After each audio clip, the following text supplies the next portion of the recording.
You may or may not have heard of Genetic Alliance, and under the old sort of language, it was described as an umbrella group, so a group that sort of looked after everybody else. And in a way, that has evolved over time.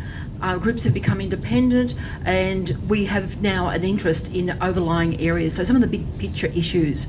So Genetic Alliance was started, that button, 25 years ago by Diane Petrie with a group of enthusiastic volunteers, as this group was also started. They decided to hold a meeting and invited people and put out the word.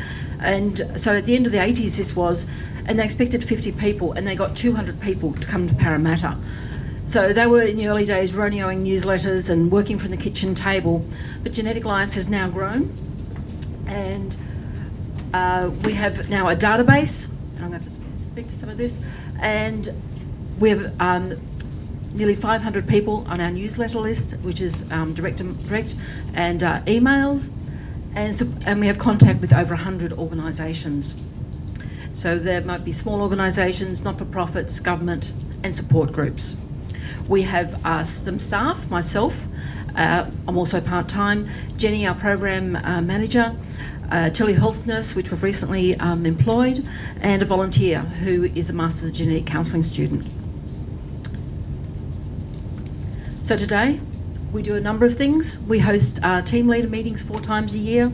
The telehealth nurse, we have condition-specific meetings, and representation on state and federal bodies.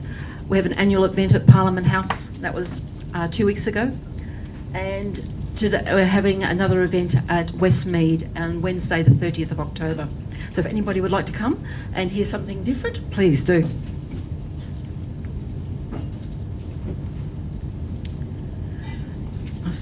Today with social media, we can provide great communities with people, and I don't know how many of you are involved with Facebook and those sort of things, but for people with rare conditions, we're finding that to be just so handy. So when I spoke before of people rodeoing newsletters and how difficult that would have been, but now we can just link it with somebody so much more quicker.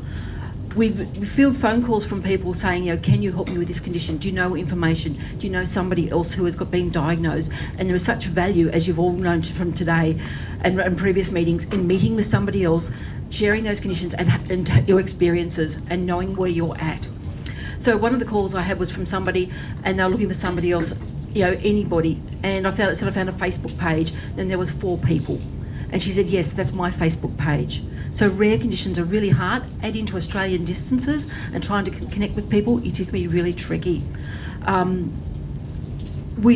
We try and find information for people. Some of that's from overseas, some of it's from fact sheets, you know, UK, wherever, it doesn't matter, so long as we can find something to help them and to start them on a path of having some awareness of and information that then they can take back to their doctors, because often they don't get to hear about it, and to start to feel them make them empowered with information and with the decisions about their treatment. So we have our telehealth nurse. Kate is wonderful. She provides information and the networking. She links people up with the Facebook pages, if there is one, the real face-to-face groups, web pages. But she's also part of a larger pilot, and that's been funded by the Centre. I'm going to be looking at this so much. The Centre for Community-Driven Research, and they're funding 10 telehealth nurses in different conditions all around Australia. So what they're looking for is evidence, thank you, of psychological and the health economics of the coordination that those sort of services can provide. So we're in the early stages, there's going to be a database, and it's a 3-year project. Our team leader meetings. So the passion of team leaders is just amazing. They are so dedicated and want to do so much for their members. And so you put 14 people in a room that have the focus of their group. It is really it's challenging, but it's also really enlivening. And what they do find is the common things that they have. So what we try and do is we try and have some information for them with regard to running their organisations, but also to ways that they can help their members. So this year we had the grant funding strategy meeting, and also to United Nations report. So Jenny was very fortunate in that she got some sponsorship to go to the United Nations meeting in New York. So what they're advocating for and what they've just recommended is that rare diseases becomes part of universal health care for everybody all around the world. We funded a full-day accidental counsellors workshop, and that was 18 people came in. And what you can't actually see is there's another table with another group of people on that. Last meeting was the guardianship meeting, and also too we discussed Rare Disease Day for next year. So Rare Disease Day next year is also particularly rare because it's on the 23rd of February, and that only comes around once every 4 years. So while we would like to do something, right? First, let's say February, my apologies. And there's an amount of enthusiasm, but as yet we've not quite got the coordination yet of people to drive that forward, but that should be exciting. In November, we're talking about having some what is planned is a recreation event. So companies that provide recreational services, some through NDIS, are hosting, and things like riding for the disabled, those sort of things. And we'll have a Christmas lunch as well. Condition-specific meetings. Well, we're based in the Garden, and we have the advantage of having access to the meeting rooms and that sort of thing. So there's two groups that I'd like to talk about. One is Lynch syndrome. So Lynch syndrome is gastrointestinal. It often has cancers as a result. And they took out the auditorium. They're very organised. There was 150 people there. A couple of weeks ago, we had a group called galactosemia. They haven't even got a formal body yet. It was 5 families who came in. And when you talk about remoteness, one family travelled 7 hours to come to that meeting, so that we helped organise a speaker, the room, catering, and these families, it was just so wonderful to have them all together, as you know, from meeting everybody here. And you know when you've got a good meeting, because some of them didn't leave till an hour and a half after we wanted them that we had scheduled to stop. And so some of the people had never met somebody else with that condition. So we had a table with 5 children, between 8 and 10, and that was one of the people who travelled 7 hours to make sure that they got there. And those kids were just so excited. It was so good to see.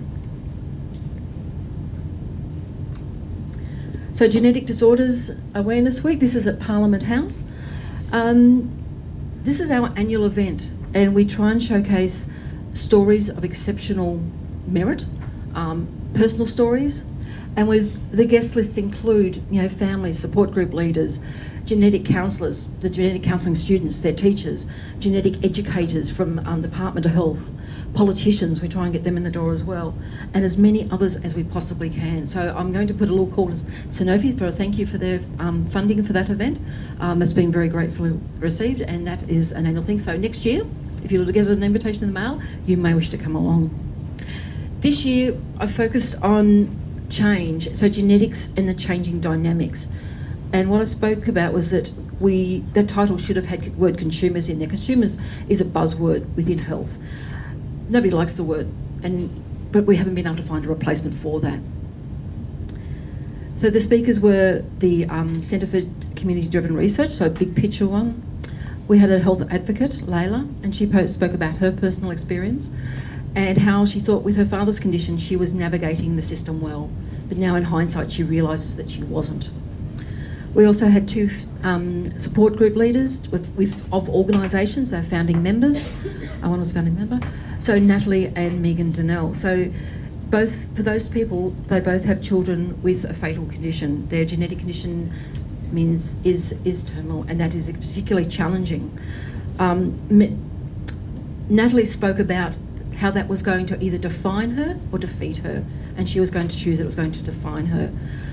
She spoke how she stepped up when the previous president had family commitments that she could no longer attend to her duties as president, and she was confident that when the time came and she needed to look after her family, that somebody would be behind her, either a father or a mother, to step up and take over. So Megan is from San Filippo, and she spoke about raising funds and the challenge of being a not-for-profit, but also too of being altruistic, and the difficulty of being financially and fiscally responsible when you give money to researchers, and how do you do that? So they've found a model that is working for them, and everybody, I think, works with a different model that suits their application, their researchers that they're working with, legislation, things like that. So this year, we also attend 10 conferences to keep up to date with current trends and things that are happening. So the Australian Genomics Health Alliance, you may or may not have heard of that. That has a number of flagships, and they're doing some amazing work with establishing genetics within the Australian health system. There's also the Human Genetics Society, and that's mainly the genetic counsellors. So we're very fortunate I was able to attend that, and also we had a poster accepted.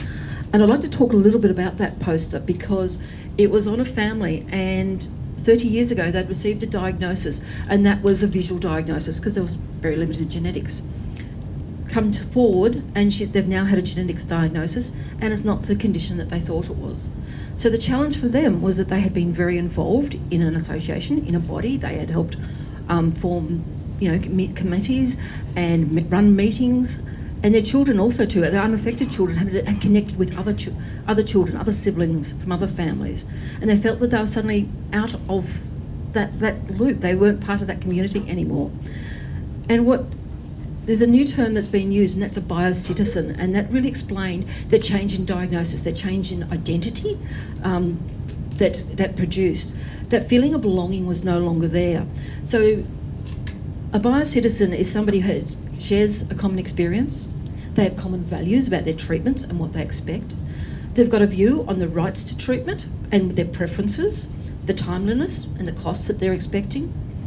They also too make a decision to advocate and make for change, and that is significant, and that's what all you guys are doing here today, and that's an amazing thing. You're participating in education, so you all have a common knowledge platform. So it is a bigger picture thing of belonging to a community. These are the things that you are acting and performing and doing, and they're important, they're significant.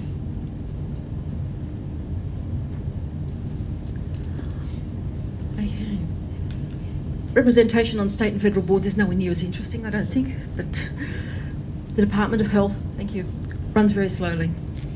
The Clinical Genetics Executive Committee, one of the things we're designing was a consent form. So how to keep it in line with national guidelines. New South Wales has different legislation to every other state in Australia, in that we have provision for 14-year-olds to make decisions with regard to their health. Today's landscape, we have a New South Wales Biobank, 100 Genome Project. So the New South Wales Biobank is the largest in the Southern Hemisphere. This is straight off their webpage. As a big picture thing, they've invested $12 million into this, and I'm going to guess here that nobody in this room has heard about it, and I have heard very little about it. I find this very disappointing, especially when you contrast the next slide. The 1,000 Genome Project in the UK, so they've recruited participants, they've completed it. 21 petabytes of data. What I thought was significant was they had 30 consumers, 30 representations from the community across all of their committees. They reduced the consent form complexity by half, and the community what the health professionals were surprised at was that the community had trust and confidence in the processes. So the look at the 21 petabytes of data is particularly interesting. I had a visit to the QMIR in Queensland, which does a lot of research on cancer. So their room at the moment for their data is about a fifth full. They're expecting much more growth. They have a secondary backup system in Sydney, a third backup system, an initial backup, a secondary backup, and a third backup. So if any one of those systems go down, they've got another one to go onto. And if they're the third system that's, and that fails, the comment was, we're worried about Sydney, we're not worried about the data anymore. There's the moratorium on insurance, and I have some fact sheets as well, which I can put at the desk. So there's been a temporary suspension on the use of genetic testing results. The second dot point is probably the most important. You don't have to disclose a genetic test if you've taken part in a research project if you're never going to receive the result. There was a national summit meeting on Monday. And again, there's been very sporadic involvement with the community for this. I'm personally just really disappointed because I think we should be having a voice in what is happening and what they are planning to do. I know too there's some New Zealanders in the room. There's talk of a very own project in New Zealand. I don't have much information on that. That is looking, has some concerns as well culturally with regard to tissue and disposal. Genetic counselling delays, we don't have any data. Other conditions can experience up to 12 months delay. There's current anecdotal stories I've started to collect. And perhaps what's not there as well, and as mentioned briefly before, was out-of-pocket expenses. At some point, somebody's going to collect all that data and say, we are paying out a lot of money to travel for the gap that is not covered with regard to these testings. The future, we need Medicare listing, we need a definite referral pathway, and we need standardising processes. Direct-to-consumer testing is a concern. They're often not to Australian laboratory standards, and also they're subject to different legislation because the tissue is held overseas. So the future, what happens after 2024 with regard to the insurance? You've talked today about our trials, and we need access and better processes. For genetic lies, we can expect more calls because rare conditions are going to be diagnosed more and more. We have greater technology to link with others. We need to share the information. Funding is an issue, and not only for small organisations, for the large one as well. And philanthropy is not really that well advanced in Australia, and it doesn't seem a cultural practice.